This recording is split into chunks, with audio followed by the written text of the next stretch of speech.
Awesome. Thank you. Awesome. So I am incredibly excited to be here today. My name is James Cuthbert. I am the president of Rock the Bells, which is a global platform founded by LL Cool J, focusing on elevating classic hip hop. A hell of a job, an opportunity, I would say that, and which is especially important because next year is the 50th anniversary of hip hop. I don't know about a lot of you, but that makes me feel very mature. The hip hop would be turning 50, but I'm really excited to introduce Beny and Tio today, the founders of Crown and Hops, an amazing company we're going to learn a little bit more about. So welcome, and come on up here.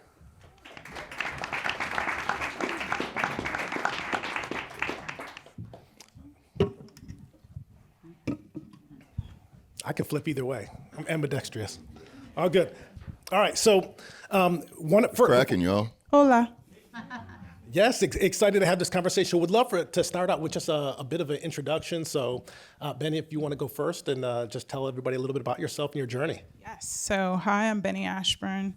I'm the dope CEO of Crowns and Hops Brewing Company. My background is advertising and marketing. Before I even knew I liked beer, I used to produce TV commercials, produce large events, curate event activations, and really just build brands. So when we had an opportunity to create something sort of brand new in a space that had never seen the kind of culture that we're presenting inside of craft beer, I absolutely couldn't say no. It just kind of draws you in, especially coming from the marketing advertising background that a lot of you guys know. So what we are be talking about today is a labor of love, I think on both sides. So, Would you ever think craft beer CEO if you saw her walking on down the street? What? I don't give beer? What? She always leaves out too that her dad discovered the Commodores, which is amazing. Whole separate. Wait, what? separate thing. I'm T.O. Hunter, head of brewing operations, co-founder, head janitor. I always joke about that because as entrepreneurs, you do it all, and as I'm sure you all know. Just was excited to just initially learn about a product that I had never been introduced to as an adult. It was just a really interesting thing to understand that there were products swarming around you that no one even introduced to you ever. And I think being and having a background in creative production, working with the entertainment industry, Paramount, Universal, Miramax, it was really more of a problem I wanted to solve, which is how did this product never make it to me, and why don't I know about it? So that combined with Beny's business acumen and what we both, I would call our no big deal skills are, we were able to create Crowns and Hops Brewing Company. All right, awesome. So everyone loves a good origin story.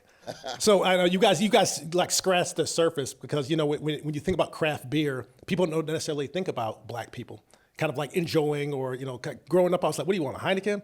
I was like, just kind of gravitating towards certain beers and you don't even really know why. So as you guys would love to understand kind of like how you guys got started and kind of like how it all began and then the kind of the why underneath this. So the real origin story is me and Tio met on Tinder maybe What? 8-9 years ago. Hey. Hey. We always joke that we're the most successful, unsuccessful Tinder story ever. Of all time.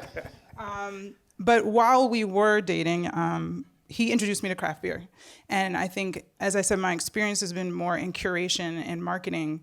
And my first interaction at a brewery, if no one's ever been to a brewery, the first time I went to Estona Escondido, and you kind of walk in and you see families playing and people gathering and phones down, and there's all this connection.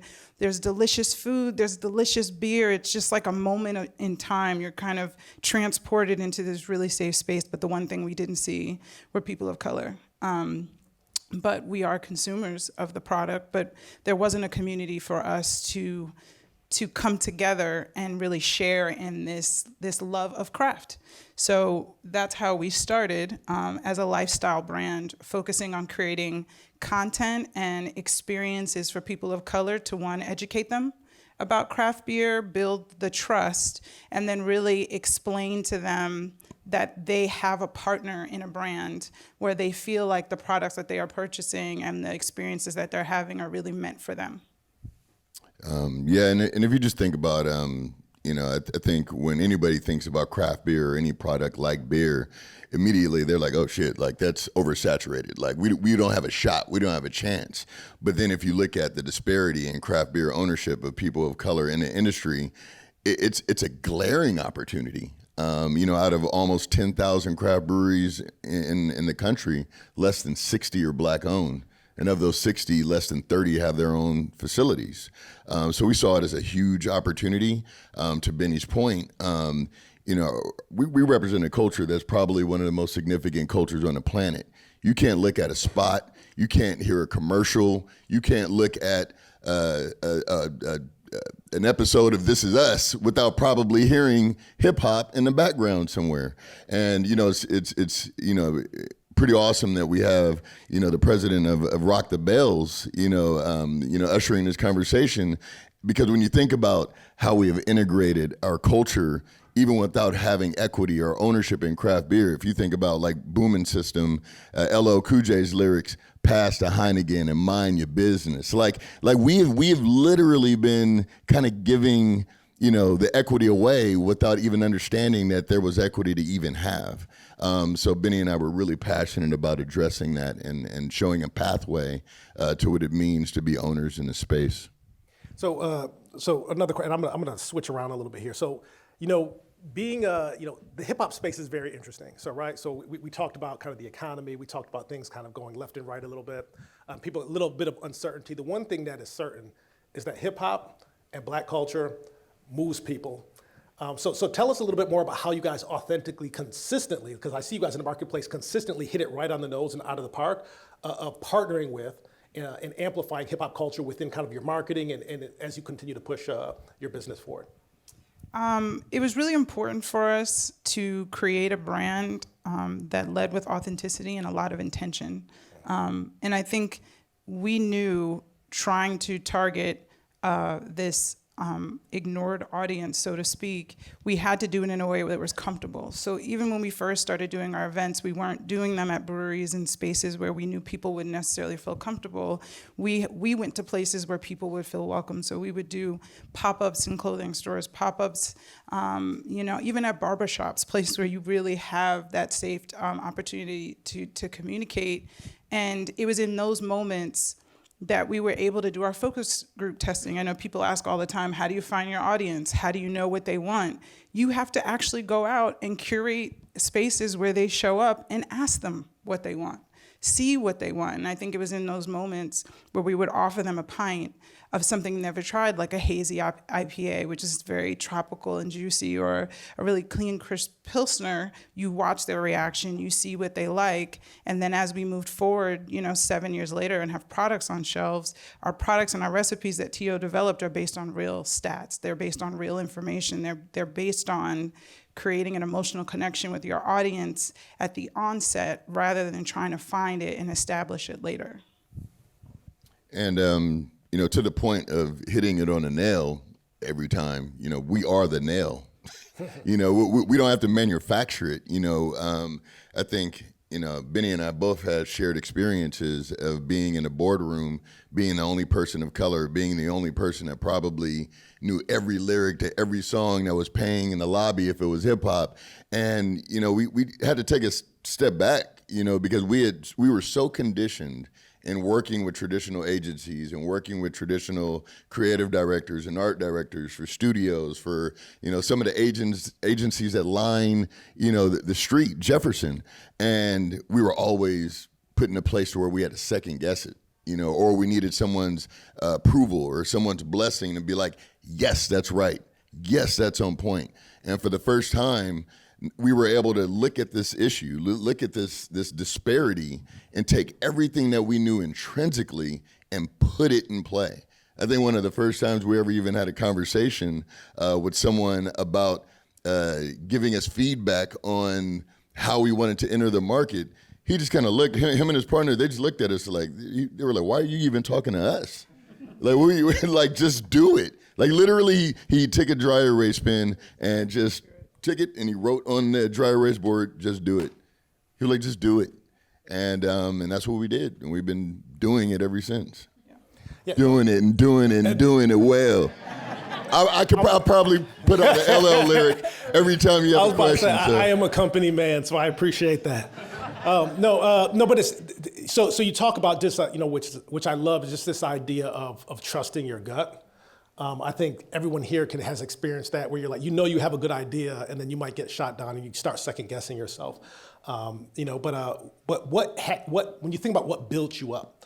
So when I think about, Beny, you hail from amazing HBCU in Spelman, and my wife's taught there for a little bit, so I know that amazing culture, and it produces some of the best leaders in the world. And you're an inspiration with you starting this business to young Black and brown girls like my daughter. So would love to just know a little bit more about like what inspired you to kind of like to want to be the CEO of a company, to want to be the leader, to want to be calling the shots and be in the marketplace doing it successfully. I think the inspiration was more of my love of creativity and being able to build something that no one's ever seen before, the opportunity to be the first and then to inspire.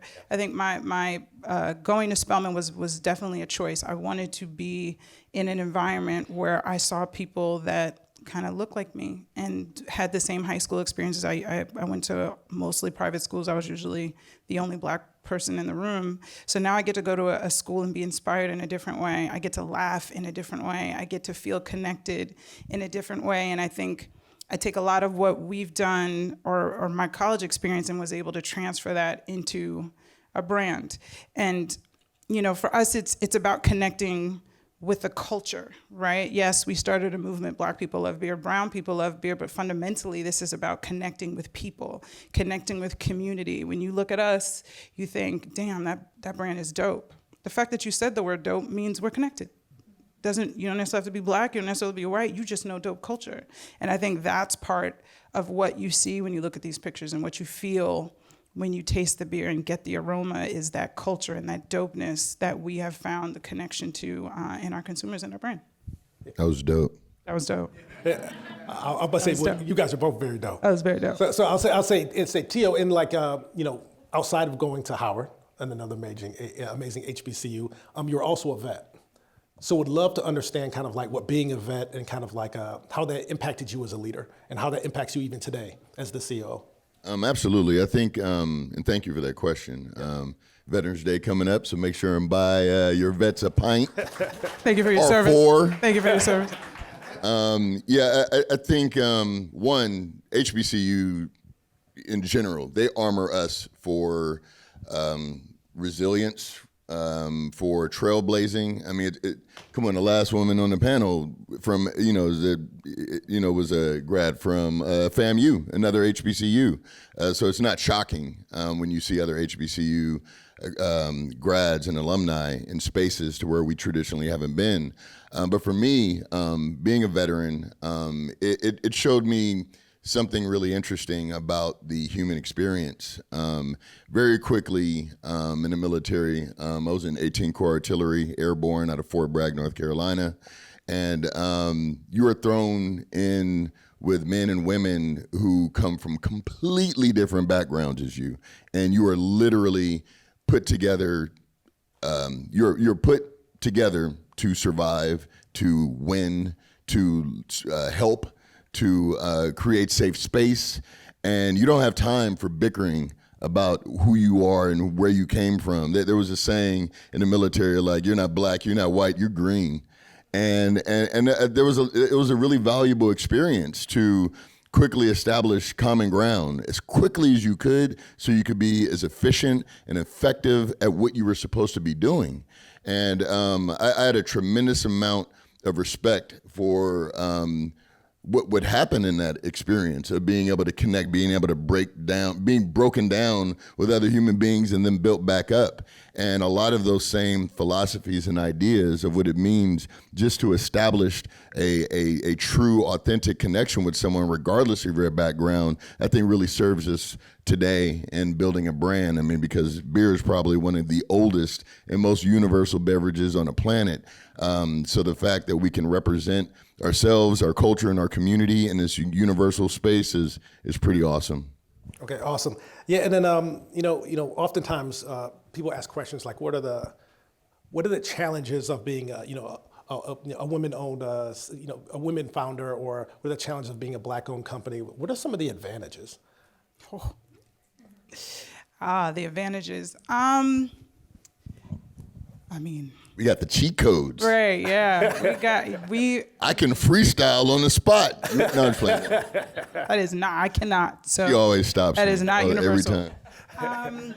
I think, it's hard to say. I think, again, it's being the first. Like, unfortunately, we still live in a world where there has to be the first, right? And you don't necessarily want to lead saying that, oh, well, we're a Black-owned craft beer brand, but there are so few of us that in saying that, the goal is to sort of put a flag and cement it in the ground and be that beacon for all of the people that have felt excluded from this community. So it's not meant to separate, it's just meant to welcome in this new audience that is desperately wanted to be in a collective group and share a pint. It's literally as simple as that. And I think it's very fulfilling to have that benefit of being the first. It's very emotional. There's been many times, because as you know, anybody in here being an entrepreneur could be extremely difficult. But even in those moments where me and Tio were like, my God, this is too tough, you'll run into someone and they'll be like, thank you so much for creating a brand that I feel like I can connect with. And it's in those moments every day that we realize what we're doing is so much bigger than beer. It is, the product is a small part of it. We also have a nonprofit, 8 Trill Initiative, which provides resources and tools to Black-owned craft beer brands. In 2020, we had a $100,000 grant where we gave funding to other Black-owned craft beer brands to help them in the business of beer. One being our top recipient was able to buy a canning line. They now sell in Whole Foods. So it's those kind of moments where you can see everyone versus just seeing a small group that allows you to be the bigger brand that I think a lot of us in the room want to be. Yeah, and I would say our biggest advantage is solving problems through our own lens. Dr. Kimberly Crenshaw has this concept called intersectionality. Definitely look at her TED Talk. It's freaking incredible. She has a book coming out on the topic, but it's ultimately how we solve problems through a lens that's not our own. And she gives the example of the Black LGBTQ woman. And if you're not trying to solve problems, everybody, I think we have heard on the stage has talked about solving problems, looking at data, looking at analytics. Are you looking at analytics through that lens? And if you're not, then you're probably not going to solve the problem, especially if the problem or the obstacle or the challenge is not at the table. So Beny and I have the advantage of being Black, of being veterans, of being a woman, and solving through that lens. And we see that as a pretty awesome advantage, not only for ourselves, but for those who didn't see themselves in this space before. No, I love that. And I'm gonna switch gears a little bit. Switch it up. Remix. Hit the switch on the side. So, what are you most excited about in kind of the craft beer category? So, open this up and just think about craft beer in general. Like, what gets you really excited? I saw you guys when earlier, kind of like taking some notes when we had the hop water hop. Yes. Hop water, yeah. Hop water, which I still want to taste as well as have one of these today.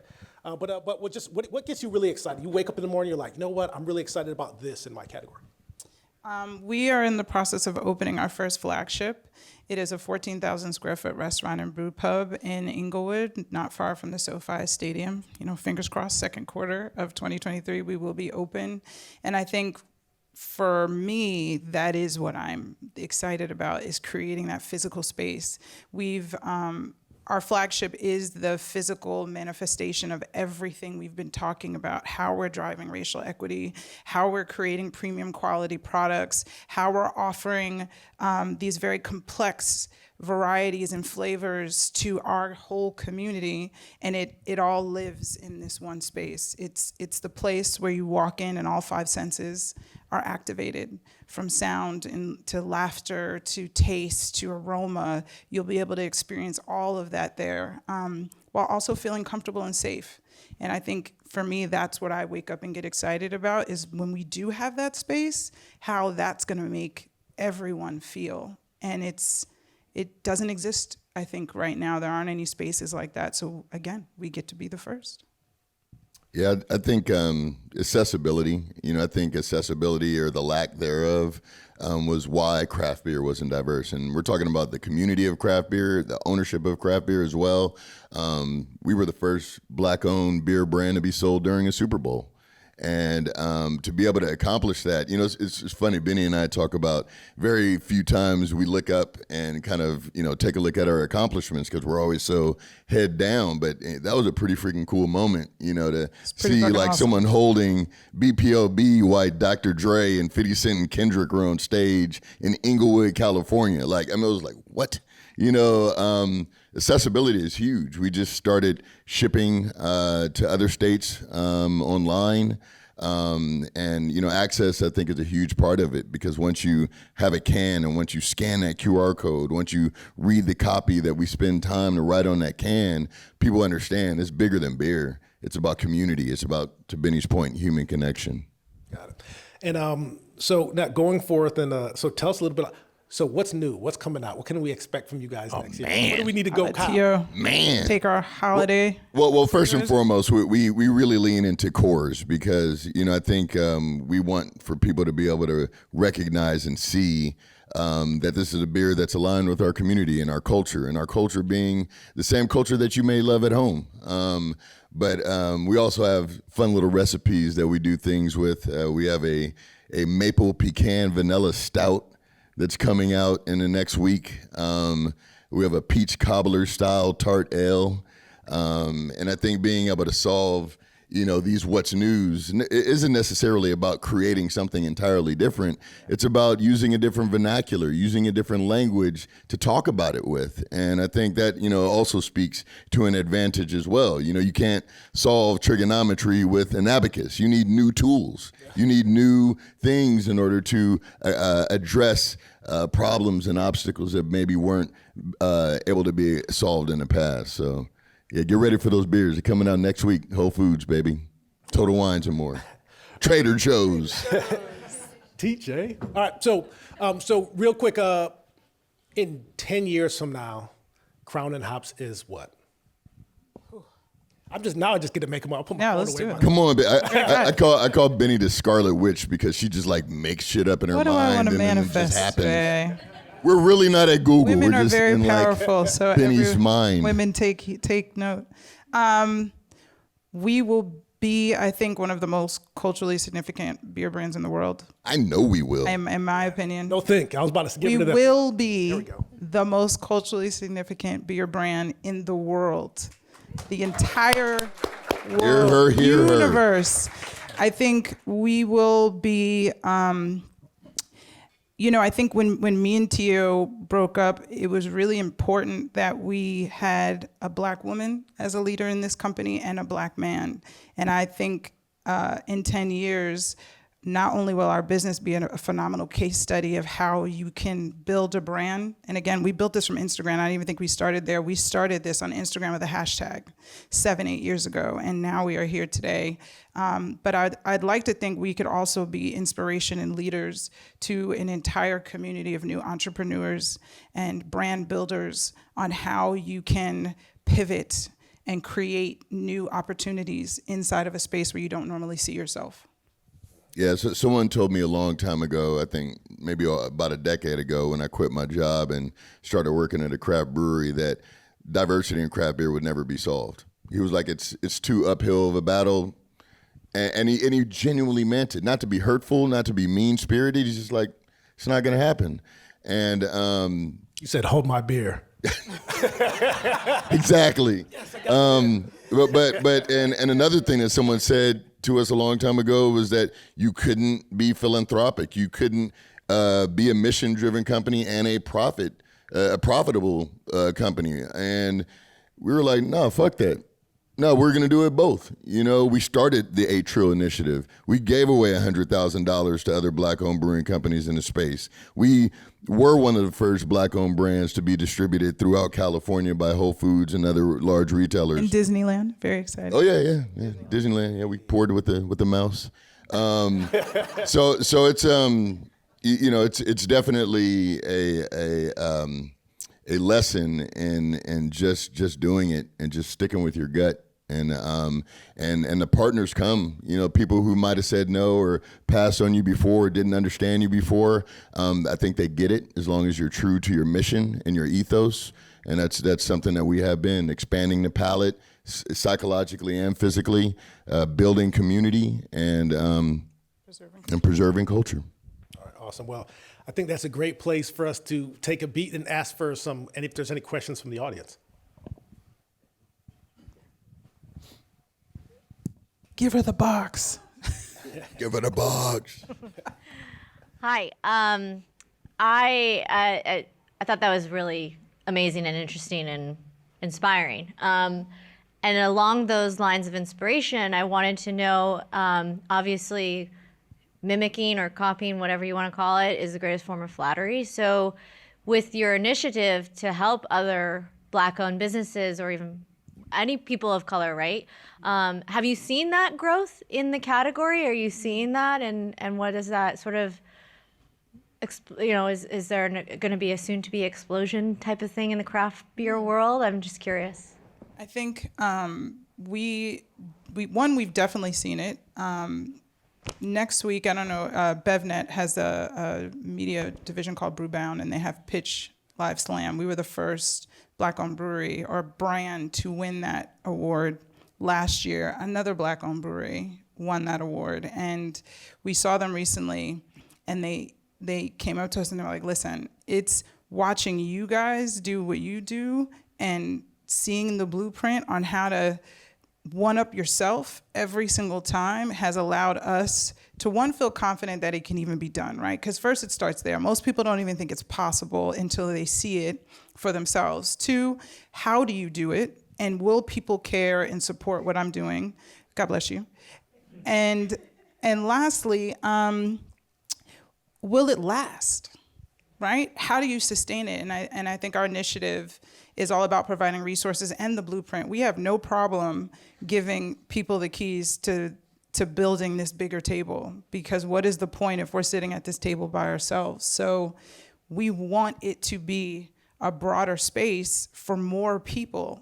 If there's 9,000 craft breweries and less than 60 are Black, then that means if there's enough white breweries available and everybody's making money, why can't we do the same thing on the opposite side of the spectrum? There's enough room for all of us.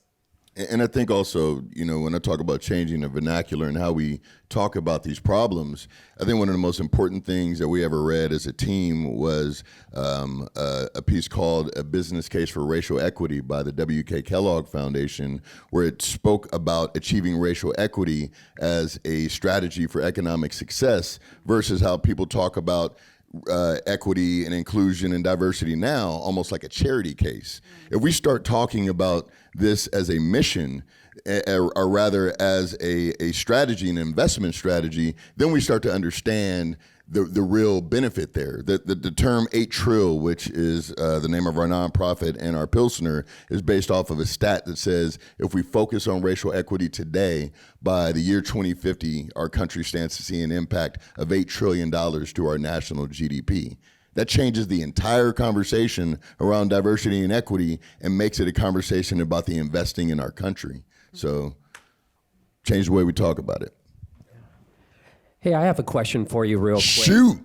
So I know that beer is a very complicated category. There's a lot of infrastructure of how to take your product from the brewery to the public.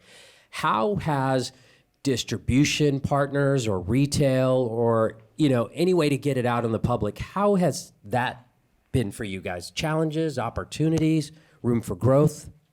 I think there are very few crowns and hops out there. And when you do have an industry that ultimately appears to be saturated, retailers are looking for a point of differentiation. And we were that. I would say that we probably didn't have as big of a challenge of achieving distribution, because when you're that one beacon of light, that one point of differentiation, that one dope-ass MC that is in his portfolio of homogenous brands, then we want you on our shelves. It's a win-win. Again, it's an investment strategy. So for us, again, it was the reason why other brands outside of beer wanted to collaborate with us, wanted to team up with us, because we were doing something that ultimately was a differentiating factor that allowed multiple people to be successful, multiple groups to be successful. Oh, and the one thing we actually haven't said is the beer is really fucking good. Fucking good. So totally forgot to mention that. The beer is absolutely delicious. We have some for happy hour, but the beer is really good. We can't stand That next also- to every can and give this pitch, so But the that liquid is- has to be that's excellent. the other 50% of how we got on shelves is the beer is quite extraordinary. There's that part. Good. Is there another question? Yeah. Here you go. Now I forget my question.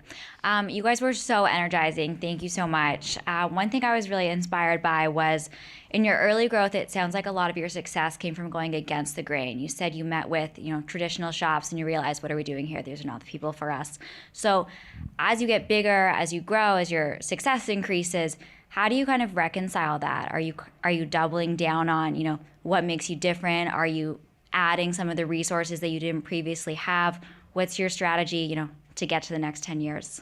It's funny you should say that, because we are literally in that space where you go from that more organic kind of guerrilla marketing to now having to really laser into more of that traditional sales marketing. So trust me, we're sitting in the audience taking notes just like everyone else to kind of understand how you do that. But I think we are now moving into more traditional spaces and really doing your ad buys and doing your analytics and really tracking your audience segmentation and having a much better strategy, budget, and marketing plan to truly sell the beer off the shelves. Because I think what has worked really well for us is creating the brand awareness, creating the brand loyalty, and finding the customers. But now as we grow, we do need to really focus on selling the beer as well. And then having our flagship too will also be a place that grounds us and allows people to have that place to go where they can get the variety of styles, know exactly what kind of beers they're having,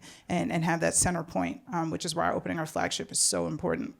And I think also, listening. We remain students. You can't be a MC that has a 20-year career by not listening to your community and rapping about what you only want to rap about.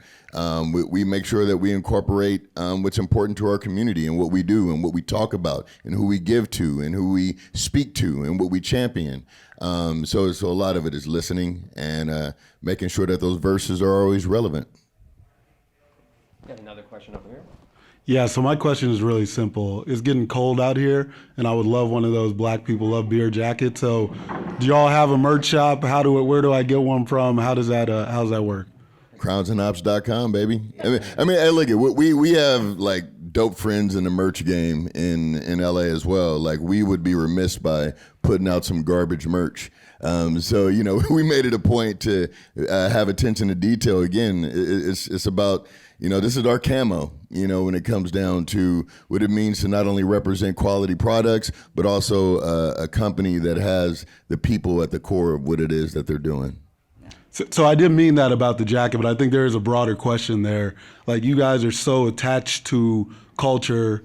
There's so many brands, so many partners who also want to work with people. The word authenticity is thrown around. When you find it, you align with people who have it and are familiar with it. So I'm curious as to how far outside of beer y'all are looking to take this, because there's opportunities to do merch, to partner, to license, to do all these cool things that are also revenue streams. This one right here. Scarlet Witch. As I sit here and watch the guy from IMAX, like, all right, so we're gonna make a movie about beer. We're gonna talk about serve the beer. feeling. Well, you're gonna hear the beer pouring as you. We are bigger than beer, and when you are bigger than beer and you are rooted in culture, there is endless opportunities. And I think as people build brands, they really need to understand what those avenues are and how they can grow. Beer will always be our core, but we do have an opportunity to do streetwear culture. We do have an opportunity to do phenomenal content. We do have an opportunity to curate one of the dopest craft beer festivals on the planet, and I think because we are able to do all of those things, it allows our brand to have significantly longer lifespan. And we can connect with people who don't drink. Some people don't drink. Like I think the guy from Hop Water was saying, non-alcoholic beverages are on the rise right now. So then how do you create a brand where people can connect with you without having to compromise what they don't want to do in the moment? So you give them something else to connect to. And I think we've been able to do that very, very strategically, but in a way that really feels good for the consumer as well. Yeah, it's interesting because I think one of my favorite quotes of brand, I'm a brand nerd too, so I spent a lot of time at a lot of branding companies, is great brands give you something to buy and buy into. It's the simplest, best definition I've ever heard. If you're focusing too much on what's just you're buying, you end up with a very routine media plan. Yeah. If you focus on what you're buying into, you clearly understand your cultural insights. And it's very clear that you guys both understand your cultural insights to the nose. Word. Boom! Well, Tio, Beny, thank you so much for bringing such good energy to us. This is phenomenal. And, look, obviously s'mores go really good with fireside chats, but you know what? New rules of the game, beer goes even better with fireside I chats. co-sign that. Slay Stout. Thank Give it you. up for them, folks. Thank you so much. Awesome.